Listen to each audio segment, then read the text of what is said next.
She's obviously faking cancer to steal the family money, he announced at Thanksgiving.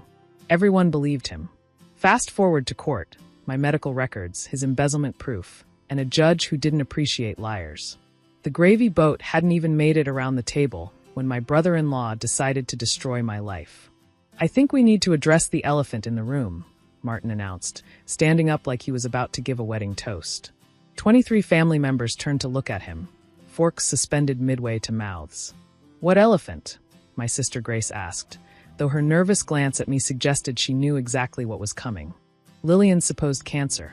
He said supposed with air quotes, his signet ring catching the light. She's obviously faking it to steal the family money. My name is Lillian Park, and at 29, I was fighting stage 2 breast cancer.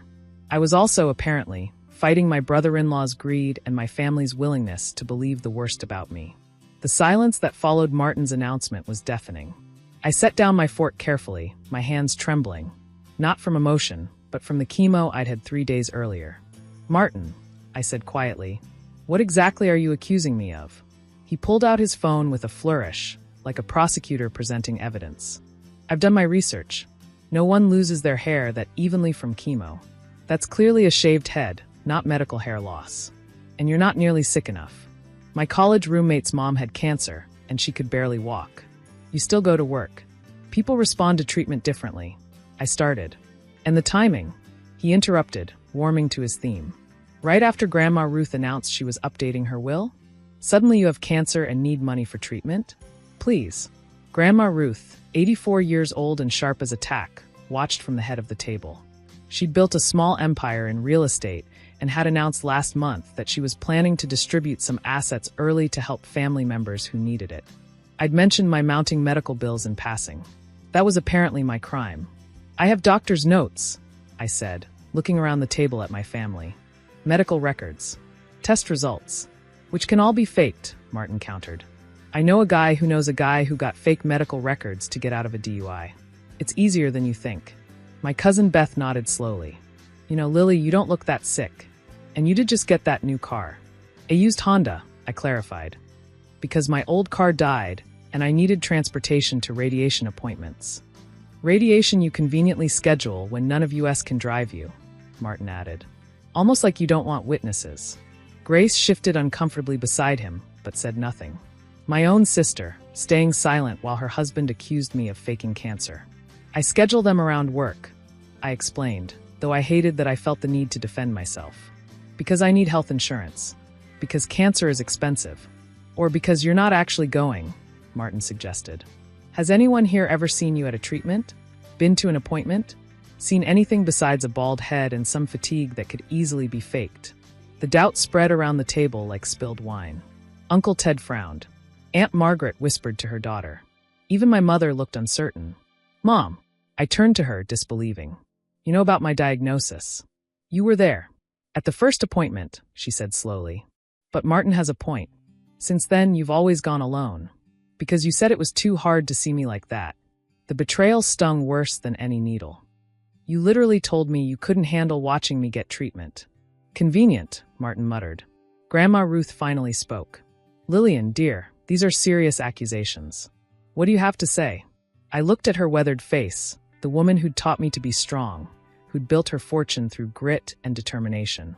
I say that Martin is wrong. I have cancer. I'm in treatment. And I'm hurt that my family would believe I'd lie about something so serious. Then you won't mind proving it, Martin challenged. Show us your medical records. Your bills. Your appointment schedules. If you're really sick, it should be easy. I don't have to prove anything to you, I said, standing up. My legs shook. Another side effect Martin would probably attribute to acting. I'm going home. Running away? Martin called after me. That's what guilty people do. I left without another word, driving home through tears. Not just from hurt, but from rage. Because what Martin didn't know, what none of them knew, was that I'd been recording. Minnesota is a one-party consent state.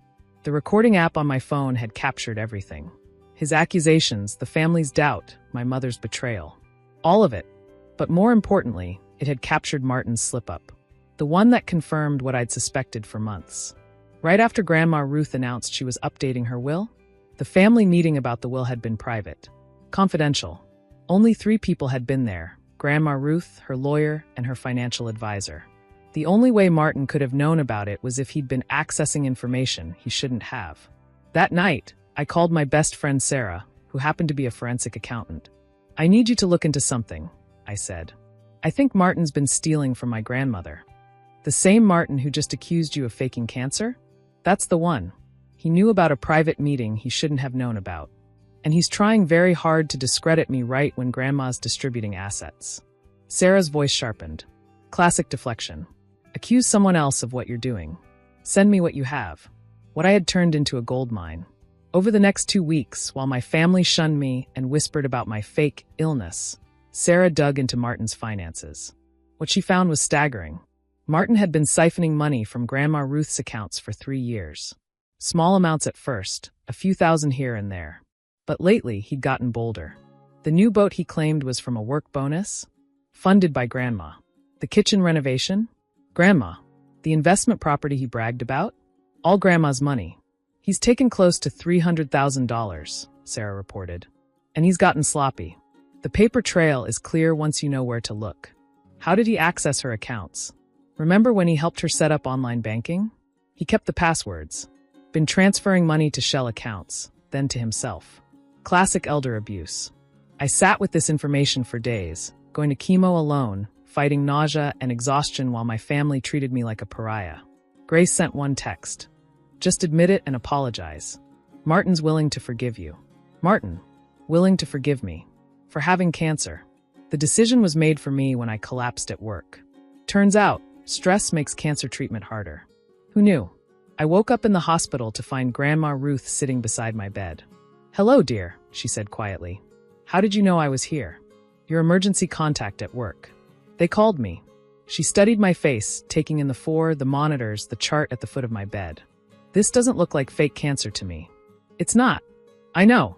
She pulled out her phone, showing me a text from my oncologist. "I've been in touch with Dr. Morrison since Thanksgiving. Had to threaten him with a lawsuit to get him to confirm you were a patient, but he did. HIPAA and all that." "You believed Martin," I said flatly. "For about 5 minutes. Then I remembered who raised you." She patted my hand. "You're not a liar, Lillian. You're like me, too proud to ask for help even when you need it." "Martin's been stealing from you," I said. "No point in sugarcoating it." Sarah found evidence. 3 years' worth. Grandma Ruth's expression didn't change. "I know. You what?" "I've known for about 6 months. Been documenting everything with my lawyer. Wanted to see how far he'd go." She smiled grimly. "Accusing you of faking cancer? That's pretty far. Why didn't you say anything?" "Because I needed evidence. And I needed to know who else was involved. Grace knows, by the way. She's been helping him cover it up. Your mother, too. She's been getting gifts to look the other way." The betrayal hit harder than any diagnosis. "Mom's been taking money? $50,000 over 2 years. Small amounts, but consistent." Grandma squeezed my hand. "I'm sorry, dear. I know this hurts. What are you going to do?" "What any good matriarch does. Protect the family members who deserve it and destroy the ones who don't." She stood up, suddenly every inch the businesswoman who'd built an empire. "Do you have that recording from Thanksgiving?" I nodded. "Good. Send it to my lawyer. We're going to need it for court." The lawsuit hit the family like a bomb. Elder abuse. Fraud. Theft. Conspiracy. Martin, Grace, and my mother were all named. The amounts were staggering, the evidence overwhelming. But Martin doubled down. He countersued, claiming Grandma Ruth was being manipulated by me. That I was the real thief, using my fake cancer to turn her against her real family. Which is how we all ended up in court 6 months later. I sat in the witness box, now genuinely thin from treatment, wearing a wig because my hair was growing back in patches. Martin's lawyer, a sharp-dressed man who looked like he ate ambition for breakfast, stood before me. "Ms. Park, is it true you were diagnosed with cancer shortly after learning about your grandmother's plans to distribute her assets?" "I was diagnosed with cancer 3 months before that meeting," I replied. "As my medical records show." "Records you could have falsified." "Objection," my lawyer interrupted. "Counsel is testifying." Sustained. Martin's lawyer tried again. "Have you ever asked your grandmother for money?" "Yes. Once. After Thanksgiving, when my oncologist recommended a treatment my insurance wouldn't fully cover. She offered. I initially refused. But you took it eventually?" After I collapsed and couldn't work for a month? Yes. I accepted help. He smiled like he'd won something. So you admit you've taken money from Mrs. Ruth Park? I admit my grandmother helped with medical bills after my family accused me of faking cancer, I said clearly, which is different from stealing $300,000 over 3 years. Objection. Overruled. The witness may answer. We went back and forth for an hour. Then it was time for the evidence. My medical records were submitted. All of them. Every appointment, every scan, every treatment. Dr. Morrison himself testified via video link, confirming my diagnosis and expressing his disgust that anyone would accuse a cancer patient of faking. In 30 years of oncology, he said, I've never seen someone fake cancer. I have, however, seen family members abuse sick relatives. It's more common than you'd think. Then came the financial records. Sarah testified about Martin's theft, walking the court through each transaction. The shell companies, the forged signatures, the systematic draining of accounts. Martin's face went from confident to pale to green. But the killing blow came when Grandma Ruth took the stand. Mrs. Park, the judge asked gently, do you believe your granddaughter faked cancer to steal from you? No, Your Honor. I believe my grandson-in-law is a thief and a coward who accused a sick woman to cover his own crimes. And your daughter and son-in-law? Grandma's voice was steel. They chose greed over family. They can live with the consequences. The judge's ruling was swift and brutal. Martin was found guilty of elder abuse and fraud, ordered to repay everything with interest. Criminal charges were filed separately. Grace and my mother were found liable as co-conspirators. Their share of any inheritance was forfeit, going instead to cover legal fees and damages. As we left the courthouse, Martin couldn't resist one last shot. You destroyed our family, he hissed at me. No, I said. You did that when you accused me of faking cancer. I just showed everyone who you really are. Grace tried to approach me. Lily, please. We're sisters. Can't we work this out? We were sisters, I corrected. Until you sat silent while your husband accused me of lying about cancer. Until you helped him steal from our grandmother. Until you chose money over me. She started crying. I felt nothing. My mother was waiting by my car. Lillian, honey. Don't. I held up my hand. You took money to look away while Martin robbed Grandma. You let him accuse me of faking cancer. You chose $50,000 over your daughter. We're done. You can't just cut me off. I'm your mother. You were my mother, I said. Now you're just someone who sold me out for money. I drove away, leaving them on the courthouse steps. In my rearview mirror, I saw Grandma Ruth approaching them, probably to deliver her own final words. That was a year ago. My cancer is in remission now. I finished treatment, kept my job, and rebuilt my life. Grandma Ruth and I have grown closer. Two survivors who know what betrayal feels like. She revised her will, of course. Martin, Grace, and my mother get nothing. They already took their inheritance, she says. Without permission. The rest of us, the cousins and relatives who didn't turn on me, will split the estate when the time comes. But more than money, Grandma gave me something priceless, validation. She believed me when it mattered. The family is broken now. Thanksgiving happens in separate houses. Christmas cards go unsent. Martin and Grace are divorced. Turns out, marriages built on greed don't last when the money runs out. My mother lives alone, bitter and broke, telling anyone who'll listen that I poisoned Grandma against her. Sometimes I wonder if I could have handled it differently. Been more forgiving. Tried harder to prove my illness without destroying the family. Then I remember sitting at that Thanksgiving table, watching my loved ones nod along as Martin called me a liar and a thief. I remember the chemo sessions I attended alone because they thought I was faking. I remember crying in my car after treatments, wishing I had family support. They didn't just accuse me of faking cancer. They abandoned me when I needed them most. They chose to believe the worst of me because it was profitable. So no, I don't regret how things ended. They made their choices. I made mine. The recording from that Thanksgiving? I still have it. Sometimes on bad days, I listen to it. Not out of masochism, but as a reminder. A reminder that sometimes the cancer in your body is less dangerous than the cancer in your family. And sometimes the only cure is to cut it all out. Martin claimed I was faking cancer to steal family money. In the end, he was the thief, I was the truth teller, and justice didn't need chemotherapy to be effective. The judge didn't appreciate liars. Neither did Grandma Ruth. And neither, I learned, did I. My medical records proved my illness. Martin's financial records proved his guilt. And that Thanksgiving dinner? It proved that family isn't about blood. It's about who shows up when you're sick, who believes you when it's hard, who stands by you when it's easier to walk away. By that measure, I didn't lose my family that day. I discovered I'd never really had one to begin with. Thanks for watching. See you again in the next video. Stay stunned. They ransacked her house while I planned her funeral. What they didn't know, Grandma was a retired CIA analyst. The jewelry had trackers. 48 hours later, federal agents arrived and the lead agent held up his badge while my cousin Brittany's face drained of all color.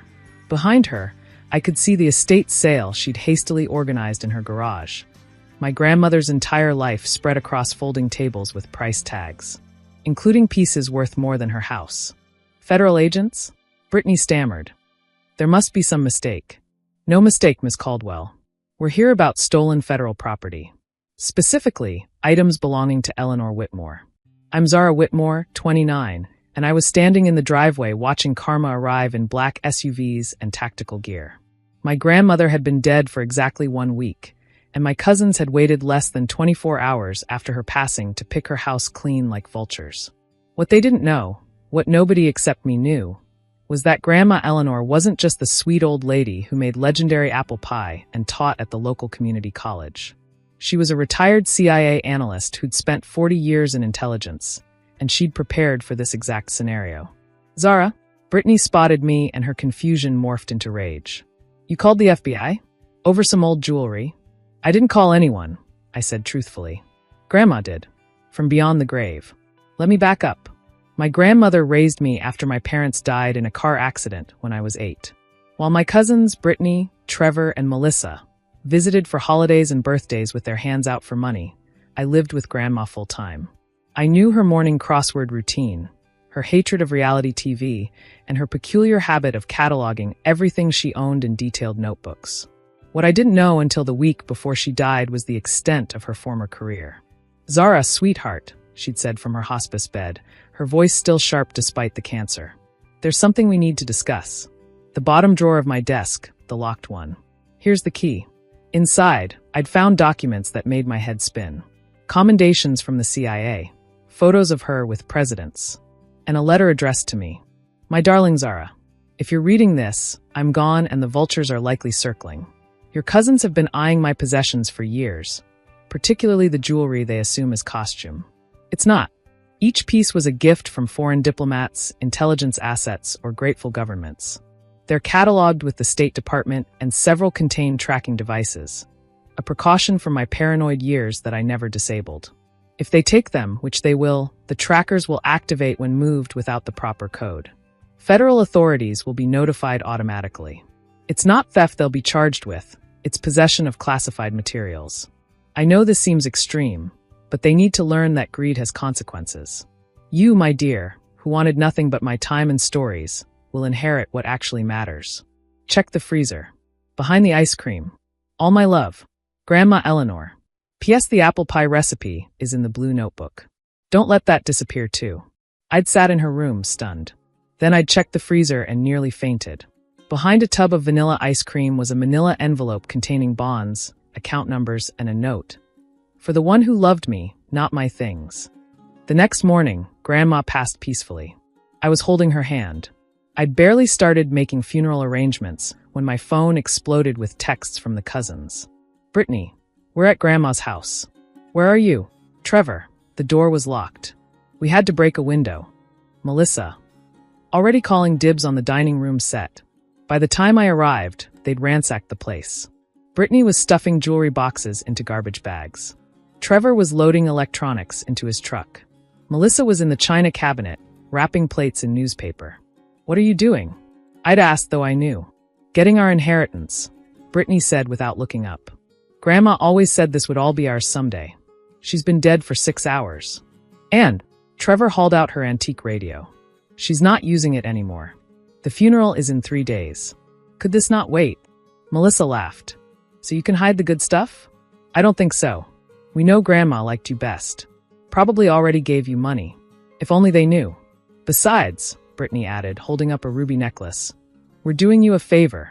You're too busy with your little teacher job to deal with all this. We'll handle the estate sale. I wanted to warn them. I really did. But then I remembered every Christmas they'd shown up just for presents. Every birthday where they'd ignored Grandma until she pulled out her checkbook. Every hospital visit I'd done alone while they were too busy. Take whatever you want, I said. I just want her books and photos. They'd laughed at me. Actually laughed. Books? Trevor snorted. Leave it to Zara to want the worthless stuff. I'd spent the next 48 hours planning a beautiful funeral while they posted about their inheritance on social media.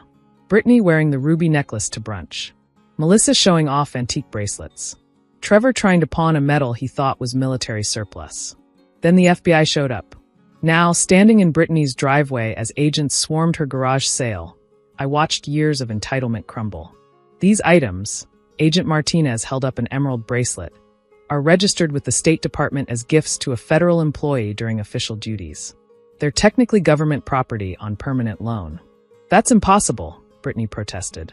They were my grandmother's. Eleanor Whitmore, CIA analyst from 1962 to 2002? Agent Martinez smiled thinly. Yes, we're aware. We're also aware these items were removed from her residence without authorization. Trevor's truck screeched into the driveway. He took one look at the federal agents and tried to reverse. They stopped him before he could flee. Mr. Caldwell, we'll need you to return the electronics you removed. Specifically, the radio equipment. It's just an old radio. It's a Cuban Missile Crisis-era encrypted communication device, Agent Martinez corrected. Still classified. Melissa arrived last, wearing 3 of Grandma's necklaces like she was headed to Mardi Gras. The agents didn't even let her out of the car before surrounding it. This is insane. Brittany turned on me. You knew. You knew, and you let us take this stuff. You broke into her house, I reminded her. I told you to wait. Ladies, Agent Martinez interrupted. We need to discuss more serious matters.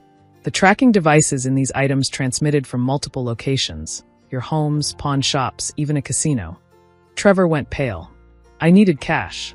You tried to sell federal property to a casino? I didn't know. Ignorance isn't a defense, Agent Martinez said. However, Ms. Whitmore left detailed instructions for this scenario. He pulled out a tablet and showed them a video. Grandma, sharp as ever despite being filmed just weeks ago. Hello, vultures, she began, and Melissa gasped. If you're watching this, you've stolen from me before my body was cold. Typical. But here's the thing. Everything you took is documented, tracked, and federally protected. The jewelry contains tracking devices I had installed during the Cold War. Paranoid? Perhaps. Effective? Absolutely. You've committed federal crimes, but I'm not heartless. Return everything within 24 hours, and the charges will be dropped. Keep anything, and enjoy federal prison. Oh, and to my granddaughter Zara, who I'm certain is watching this unfold. Thank you for being the only one who loved me for me. The real inheritance was never in jewelry or medals. Check the books you wanted, particularly the first editions. The video ended. My cousin stared at me. First editions? Brittany whispered. I shrugged. I'd already found them. Hollowed-out books containing everything from Swiss bank account numbers to deeds for properties I never knew she owned. Turns out Grandma had invested her CIA salary very, very wisely. This is entrapment, Trevor shouted.